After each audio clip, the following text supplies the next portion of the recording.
The large round chamber of the Galactic Council vibrated with the voices of 100 different species. Floating orbs of light hovered near the ceiling, casting a soft blue glow over the tiered seats that rose in a circle around the central lecture platform.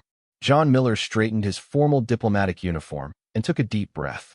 After 15 years as Earth's ambassador to the Galactic Confederation, he has become accustomed to the strange smells, the strange lighting, and the constant feeling of being looked down upon. Today that would end. The Council recognizes Ambassador Miller of Earth, the tall, thin alien in the center of the podium announced. Grand Minister Qualfin's voice echoed through the chamber, his forearms raised to calm the murmuring delegates. John stepped onto the platform, feeling the weight of 7 billion humans on his shoulders. He looked at the faces of the council members, some with too many eyes, some with none, but all sharing the council's expression of tolerance. Dear members of the Galactic Council, John began, his voice firm. Humanity has been part of this confederation for 63 years. We follow your rules. We live within its constraints. We offer our help and skills whenever necessary. Several council members changed seats. Representative Dravik clicked his jaws in what John figured was a sign of impatience. Yesterday, this council approved Resolution 5293B, placing additional limits on human expansion and technological development. John paused, letting the words hang in the air. This was the ultimate test, a test you failed.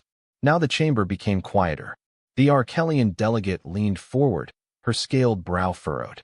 Humanity has maintained its translation systems, repaired its ancient power grids, and found solutions to problems that its scientists have been unable to solve for centuries. However, you still classify us as a developing species with limited rights. John took a small device out of his pocket and placed it on the platform. He projected a document into the air. The official seal of Earth's unified government, clearly visible. Starting today, Earth and all human colonies are formally notifying their withdrawal from the Galactic Confederation. We will complete our exit within a standard galactic month. The chamber erupted.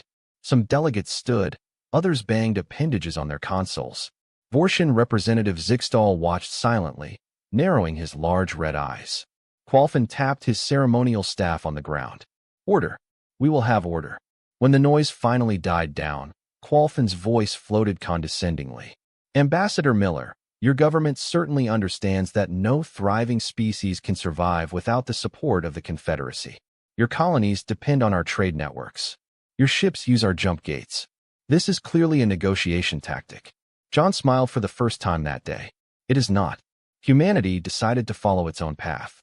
You will be back, Representative Dravik shouted, his voice triggering translator implants throughout the room. When your systems fail and your colonies starve, you will come crawling back. Laughter ran through the chamber. John waited for it to disappear. For decades, you have underestimated humans. You see us as primitive because we are younger than your civilizations.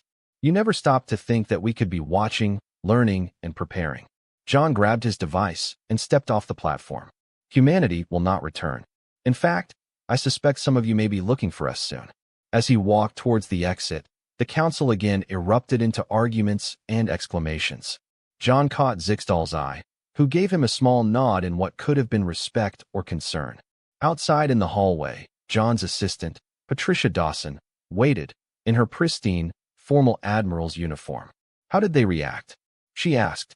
Exactly as expected, John responded. They think we're bluffing. Patricia Milladou. Fleet Command reports that all ships are in position. Operation Exodus can begin whenever you give the order. John looked at the closed doors of the council chamber and sent the signal. The time has come for humanity to leave this nest and spread our wings. As they walked away, none of the humans noticed the small monitoring drone following them. It's a one-eyed record of everything for a very worried Zixtal.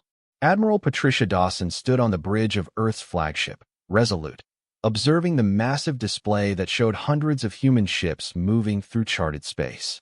Each glowing that represented a ship returning to Earth's control territory. The sight filled her with pride and concern. Status report, she told the bridge crew. Mining outpost in Viridian, 5 have been shut down. Lieutenant Ryan Ellis responded from his post. All personnel and equipment are loaded for transportation. The Proxima System Research Station has wiped its databases and is beginning departure procedures. Added Communications Officer Kate Nelson. Patricia nodded. What about the central hub maintenance teams? That's more complicated, said Security Chief Greg Foster. The aliens are trying to convince our people to stay, offering double pay, citizenship rights, all kinds of promises they've never made before. Patricia approached the main screen, studying the largest point that represented the Central Galactic Center for Commerce. This massive station served as the heart of the Confederacy's commerce, where thousands of species traded goods from millions of worlds. And for 40 years, humans silently became the ones who kept their old systems going. Tell them to follow the plan, Patricia ordered. Everyone leaves. No exceptions. Across Confederate space, Zixtal of the Vorjan Empire sat in his private chamber, reviewing reports with growing concern. As a mid-level board member, he had access to information ignored by other representatives. The data on his screen showed the true extent of human integration into the Confederacy's infrastructure. This is worse than I feared, he murmured to her aide. Humans maintain 73% of critical systems across the board space. Look at these numbers. His aide, a younger Vorjan named Krell, looked worried. The Council believes that other species can easily replace them. The advice is wrong, Zixtal said. Most races specialize in their own technologies. Humans are the only ones who can work with everyone's systems. They understand old machine languages and new interfaces. Maybe we should raise these concerns officially, Krell suggested. Zixtal laughed bitterly, and admit that primitive apes are essential. The high-ranking members would never recognize such a thing. Back on Earth, the massive operation continued. John Miller toured the Global Command Center built beneath the Rocky Mountains. The massive underground facility buzzed with activity as coordinators managed the largest movement of people in human history. How are we doing on time? John asked the center's director, Susan Rivera. Susan pointed to the giant countdown clock on the wall. There are 17 days left until our official departure deadline. We are ahead of schedule on most evacuations, but some remote outposts will be closing. John nodded, watching the screens that showed human ships and crews departing from alien worlds. And our project's special items. Susan took him to a safe area where fewer people worked specialized stations. The operation backup is 92% complete. We copy almost every critical system we work on. The knowledge repository will be the most complete collection of Confederate technology ever assembled. Good, John said calmly. They never realized that while they were watching us for signs of aggression, we were learning how it all works. At the central hub, Chief Engineer Peter Martinez reviewed the final disconnection of human-maintained systems. His team had spent the last week documenting everything and training alien apprentices, but he knew it wouldn't be enough. Are you sure you need to leave? Asked Kroon, an insectoid alien who had worked alongside Peter for years. The station needs you. Peter looked at his friend sympathetically. Rules are rules, Kroon. The Council made its choice, and now we have made ours. But what happens when primary systems fail? The secondary routines are written in the ancient Praxian. No one alive understands this language except its human programmers. Peter patted Kroon's hard exoskeleton. You should have thought about that before your leaders decided we weren't worth respecting. As Peter walked away to board the last transport ship, the lights in the hallway flickered briefly. The first sign of problems to come. 2 months after humanity's departure, Lieutenant Daniel Garcia sat at the monitoring station aboard the observation ship Sentinel. His small team was assigned to the edge of what was once Confederate space, watching from a distance as humanity's absence began to show its effects. Sir, I'm receiving another unofficial transmission, said Specialist Amy Winters, her eyes fixed on the screen. It's from a Trilaxian merchant ship. Daniel moved to his station. Let's listen. The message played, crackling with static. This is Captain Zoran of the merchant ship Bright Star. We seek human technical assistance. Our navigation systems are failing, and we are unable to connect to the central network. We offer payment in rare minerals. Please respond. Amy looked at Daniel. This is the 5th call for help today. They are getting more desperate. Daniel sighed. Register this with the others. Forward to command. We have strict orders not to get involved. From across the room, analyst Frank Hudson shouted. Lieutenant, you should see this. The central hub is experiencing large power fluctuations. On the main screen, the massive space station that served as the heart of galactic commerce was experiencing visible problems. Sections were getting dark, then lighting again. Ships were moving away from docking ports. Record everything, Daniel ordered. This is exactly what the Admiral predicted. In the council chamber, the mood changed from disdain to concern. Grand Minister Qualfon struggled to maintain order as the representatives shouted at each other. Automated trade routing systems have been offline for 3 days. The Mercantile Alliance delegate shouted. Remittances are piling up with nowhere to go. Translation matrices are degrading, another representative added. Some external systems can no longer communicate with the central worlds. Zixtol rose from her seat, his red eyes scanning the chamber. Perhaps it is time to formally request human assistance. They clearly understood these systems better than we realized. Qualfon bristled, his thin body stiffened. Absolutely not. We will not give these primitives that satisfaction. Our best engineers are working on solutions. Your pride will destroy the Confederacy. Zixtol replied, his voice carrying across the chamber. These systems were ancient when my species reached the stars. Humans were the only ones who bothered to actually learn how they worked. On Earth, President Samantha Powell met with her advisors in the Oval Office. The room was tense as they reviewed reports from their observation teams. It's happening faster than we expected, said Defense Secretary Carl Bennett. Core systems are failing. Trade routes are disrupted, and at least 3 border disputes over resources have emerged. John Miller nodded. Without automated allocation systems, species compete for resources that were previously taken for granted. Chair Powell tapped her fingers on the table. Have we received any official requests for assistance? None, John replied. Although our observation posts have registered more than 200 unofficial requests for help, the Council is too proud to admit it needs us. What about unofficial channels? Powell asked. Dr. Jeff Lawson, the scientific advisor, spoke above. Zixtol on the Vortian Empire has been sending coded messages suggesting a private meeting. He seems to understand the gravity of the situation.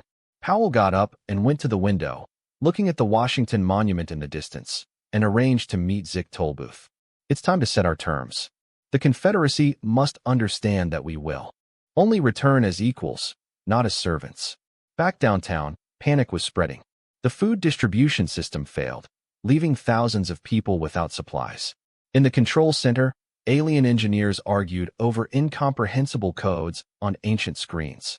Try redirecting through the secondary array, shouted a tall, tentacled technician. I can't. The language is pre-Confederation. None of us can read it. His colleague replied. In the dark hallway outside, a small maintenance robot played a message over and over again. Imminent system failure. Contact the human maintenance team. But there were no more humans to hear this. 6 months have passed since humanity withdrew from the Confederacy. Captain Lisa Ortiz watched the Proxima Centauri monitoring station's main screen with growing concern. Red dots flashed across the screen, showing conflicts emerging in previously peaceful sectors. Another conflict in the Cygnus sector was reported by Officer Sam Kelly. The Dravik and the Vesselos, a group of people, reported Officer Sam Kelly. The ships Dravik and Valerian are fighting for a fuel depot. Lisa expanded the area. This is the 3rd resource conflict this week. The automated distribution systems must have completely failed. They do, Sam confirmed. Without these systems telling everyone who gets what, the strongest species just get what they want. Lisa made notes in her diary. Earth needed to know exactly how the Confederacy was falling apart, not out of spite, but to prepare for what came next.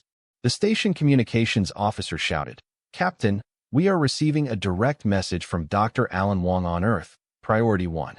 Lisa went to the communications screen where the face of Earth's chief diplomat appeared. Dr. Wong, this is an unexpected pleasure. Captain Ortiz, I need your reports immediately. Alan said, his expression serious. Things are happening faster than anticipated. We had 12 alien delegations arrive last week, all seeking separate treaties with Earth. Lisa raised her eyebrows. 12 which species? Mainly mid-level civilizations. The Archelians, Trilaxians, even representatives of Azaphan.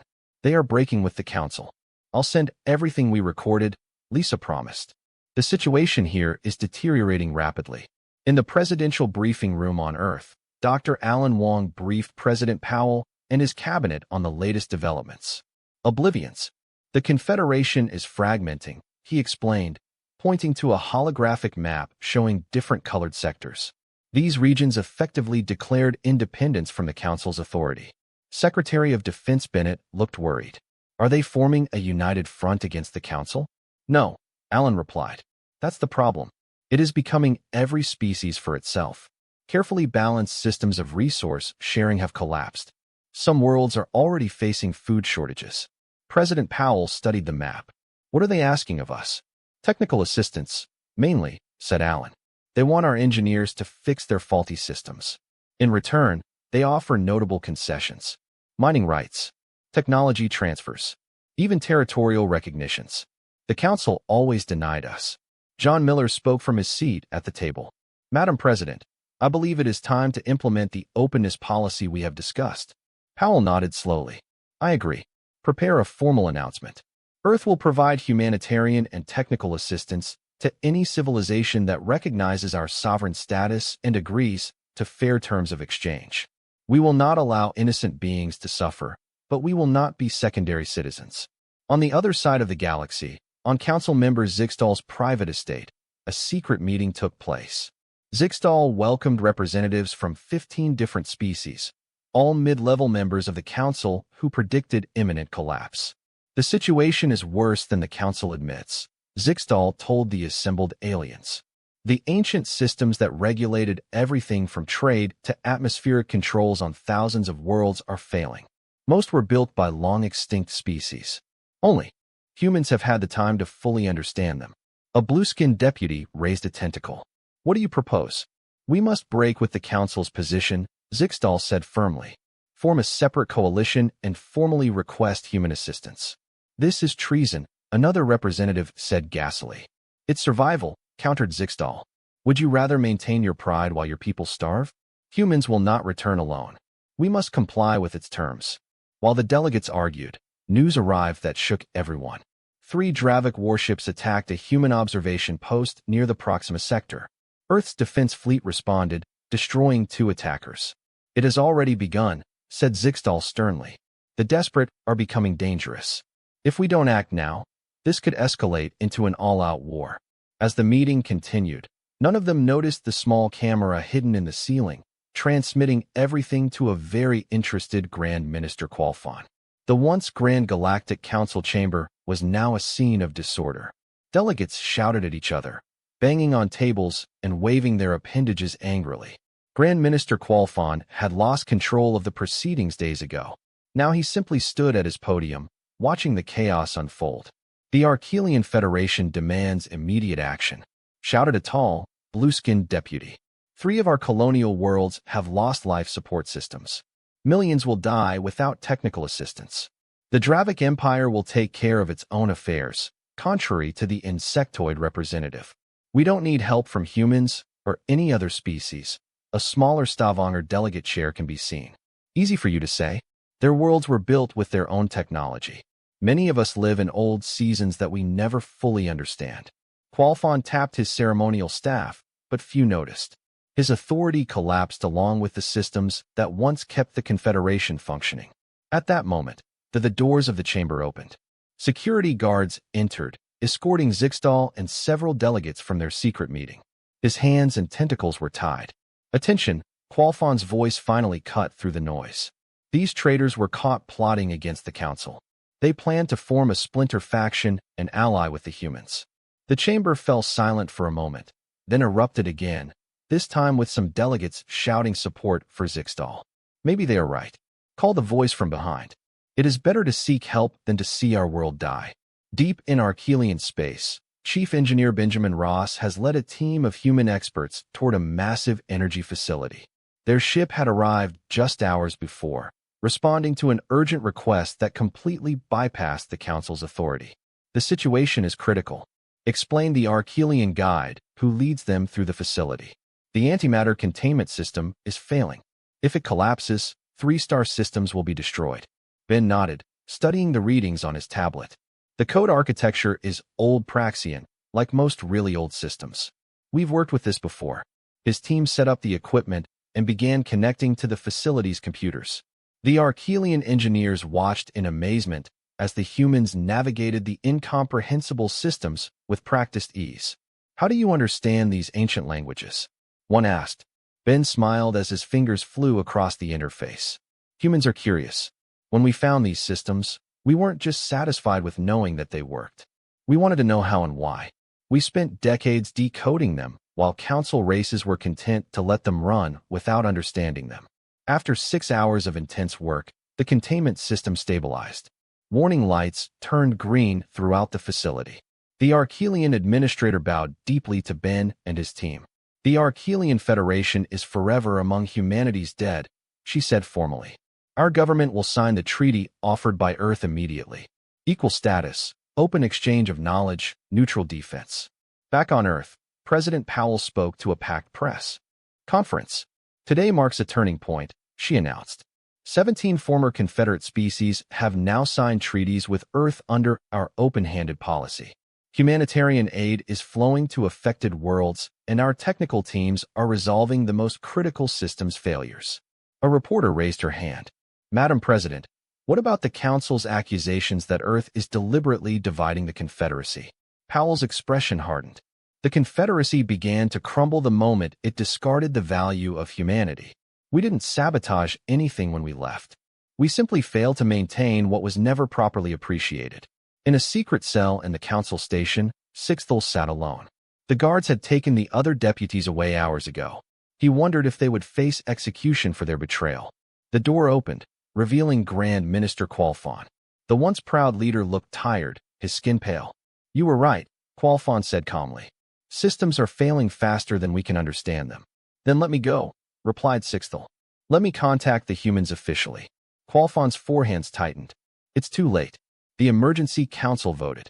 We will use military force to bring the separatist worlds back into line and capture human technical experts to compel their assistance.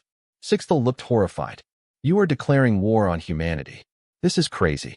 This is survival. Qualfon responded, using Sixthel's own words against him as he turned to leave.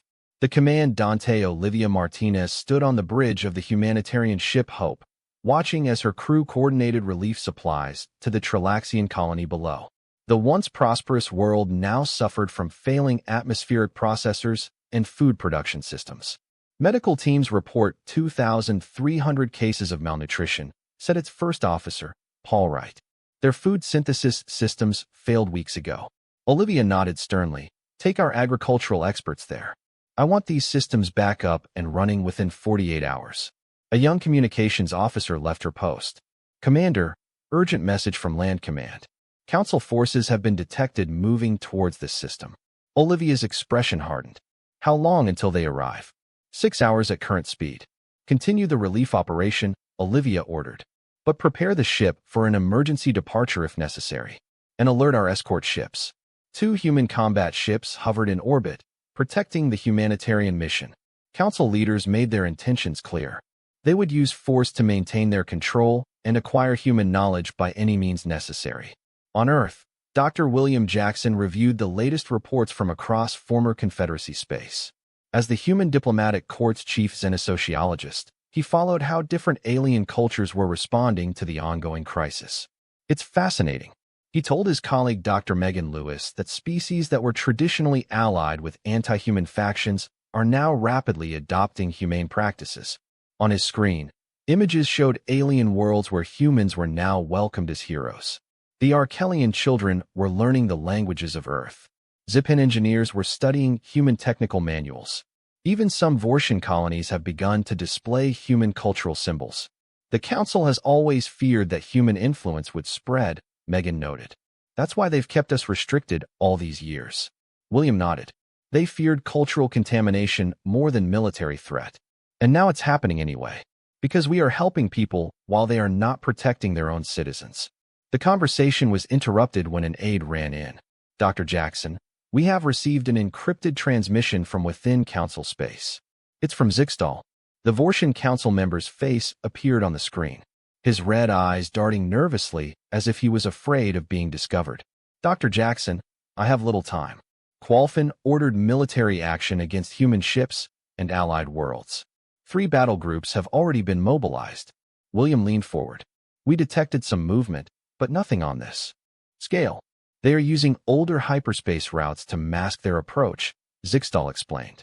They plan to capture your humanitarian vessels and take your expert prisoner. Why are you telling us this? William asked. You are risking your life. Zixdal's face showed grim determination. Because that path leads to destruction. The council is dying, but refuses to accept it. I broadcast the battle plans to this channel. Tell your people, Dr. Jackson. At the edge of human space, Admiral Dawson received the warning and immediately ordered the defense fleet to alert the status.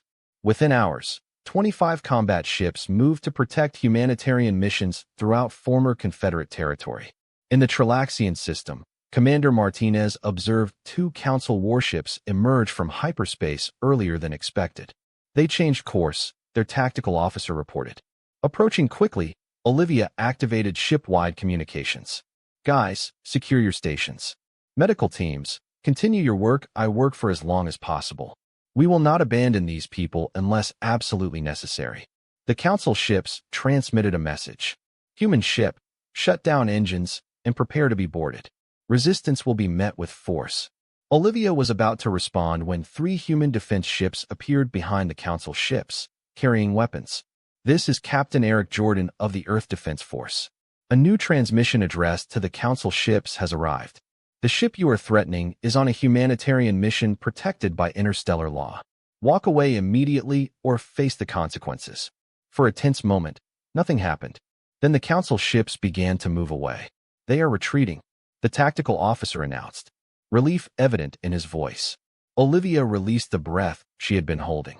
Tell Captain Jordan we appreciate the escort, and let medical teams know they can continue their work. As the Council ships disappeared into hyperspace, Olivia knew this was just the beginning. The Council was getting desperate, and desperate powers often made dangerous choices. A year has passed since humanity left the Confederation. Ambassador John Miller adjusted his formal uniform as he prepared to re-enter the Council chamber.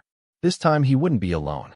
Behind him were representatives of 27 species from the ancient Confederation who signed treaties with Earth. Are you ready for this? The ambassador asked the Archelian representative next to him. John nodded. A year ago, they laughed when I said we were leaving. Let's see if they're still laughing now. The huge chamber doors opened. Inside the room, it was only half full. Many seats remained empty, abandoned by species that joined humanity or simply gave up on the failed Confederation. Grand Minister Qualfon looked much older than when John had last seen him. The alien's tall skin was grayish, and his forearms seemed to tremble slightly as he raised them for silence. The Council recognizes Earth's Ambassador Miller and yours. Delegates. Qualfon announced his voice without the previous confidence. John walked to the center platform, feeling very different than he did a year ago. Then he became angry and determined. Now he felt only a calm certainty. Dear members of the Galactic Council, John began. A year ago I was here to announce the withdrawal of the humanities from the Confederation. Today I return with a proposal. He activated a small device that projected a detailed document into the air. This is the statute of a new organization, the Interstellar Cooperative. Unlike Confederation, it recognizes all sentient species as equal. There are no developmental or advanced ratings. All members have an equal voice and equal rights. Murmurs spread throughout the chamber. Some delegates leaned forward with interest. Others frowned or clicked their jaws in displeasure. Half of the Confederation has already collapsed. John continued. Its military attempts to force former members back into line have failed. Your economies are in difficulty without the humanity of the system being maintained. A deputy from the back shouted. Then you come back to brag about our problems. John shook his head. No, we're back to offer a hand to anyone willing to build something better. The cooperative already includes 48 worlds. We invite all of you to join us, not as rulers or subjects, but as partners. Security Officer Nicole Franklin, behind the human delegation, noticed movement in the upper gallery. His enhanced vision caught a gleam of metal, a gun pointed at Ambassador Miller. Without hesitation, Nicole drew her gun and fired a perfect shot that knocked the gun out of the man's fist. Alleged murderer. 2 more human security agents quickly subdued the attacker, a loyalist to the council of one of the ancient elite species. The chamber exploded into chaos. Some delegates hid in their seats while others shouted accusations. John Miller stood calmly on the center platform. When order finally returned, he spoke again. Even now, when we come to peace with an offer of cooperation, some would respond with violence. This is why the old system failed. It was built on fear and control, not mutual respect. He looked directly at Qualfin. The choice is yours. Keep watching your confederation crumble, or help us build something that can last. Qualfin's hands were shaking more visibly now. You ask us to deliver everything we have built over thousands of years. No, John replied gently. We ask you to evolve. Recognize that the future belongs to those who can work together despite their differences. To everyone's surprise, Zixtal stood up. Although recently released from detention, he was allowed to maintain his position due to growing support among moderates. I, for one, have seen enough, Zixtal announced. The Vortian Empire will join this cooperative. One by one, other delegates stood up. Some provisionally, others with conviction. When John left the chamber, almost half of the remaining council members expressed interest in joining the new alliance. Outside, Nickel approached him. It was close, Ambassador. John nodded, looking at the doors to the council chamber. Changes are always the hardest. But I think we turned a corner today. As they walked away, the old council chamber seemed smaller than before. A relic of a system whose time has passed. 5 years have passed since the formation of the Interstellar Cooperative. Admiral Patricia Dawson stood at the large window of the Luna Assembly Hall, watching delegates from more than 200 species arrive for the annual meeting. Earth's moon has become the center of a new galactic community, built on mutual respect rather than ancient hierarchies. What a vision, isn't it? Asked a familiar voice. Patricia turned and saw John Miller approaching. Although no longer an ambassador, he has remained a respected advisor to Earth's current representatives. I still find it hard to believe sometimes. Patricia admitted that 5 years ago we were considered unworthy of a seat at the table. Now they come to us. Below them, the large square brought together diverse forms of life. Some floated on anti-gravity platforms. Others moved on multiple legs or tentacles. All were equal members of the positive cooperative. The latest reports show that trade volume has surpassed pre-Exodus levels, John said. And the newly adapted systems are more efficient than the old ones we used to maintain. Patricia nodded. Because now everyone contributes to its maintenance, instead of relying on humans to do all the work. Inside the great assembly hall, Professor Richard Coleman prepared to begin his lecture. What began as a small lesson on human-alien relations has become mandatory learning for diplomatic personnel of all species. His course, Galactic History, The Fall of the Confederacy and Rise of the Cooperative, became famous throughout known space. Students of all shapes and sizes fill the auditorium. Some needed special atmospheric cameras, others special lighting, but everyone came to learn. The critical lesson of Exodus, Richard explained to his class, was not that humanity was essential to galactic civilization. It was that the rigid hierarchy of the Confederation prevented true cooperation. A tall Archaeelian student raised her hand, but it wasn't human technical knowledge that saved her. Many worlds when systems failed? Ricardo smiled. Initially, yes, but the Real Revolution came later, when we started teaching instead of simply doing, when knowledge started to be shared instead of accumulated. In orbit around a distant star, Zixtal, now serving as a senior cooperative diplomat, met with Admiral Dawson aboard the exploration ship Discovery. They watched as teams of mixed-species scientists prepared for the first mission beyond the limits of known space. When the Council first admitted humans into the Confederacy, many feared you would be disruptive. Zixtal said, his red eyes reflecting the starlight. They were right, but not in the way they expected. Patricia watched the diverse team work together seamlessly. Humans worked alongside the Vorgians, the Archaeelians, and even former Council elites. Sometimes systems need interruptions to evolve. Zixtal made a sound that Patricia discovered was Vorgian laughter. Do you know what Grand Minister Qualfin said before he resigned? He said the biggest mistake was underestimating humanity's true strength, which was not its technology or even its adaptability. Zixtal responded, but his ability to see beyond differences and form connections. Although we saw a galaxy divided by species and evolutionary stages, you saw potential allies everywhere. On Earth, President Samantha Powell, now in her final year in office, has signed the last treaties with former Council resistors. The few isolationist factions that resisted change finally recognized that the future was in the hands of the cooperative.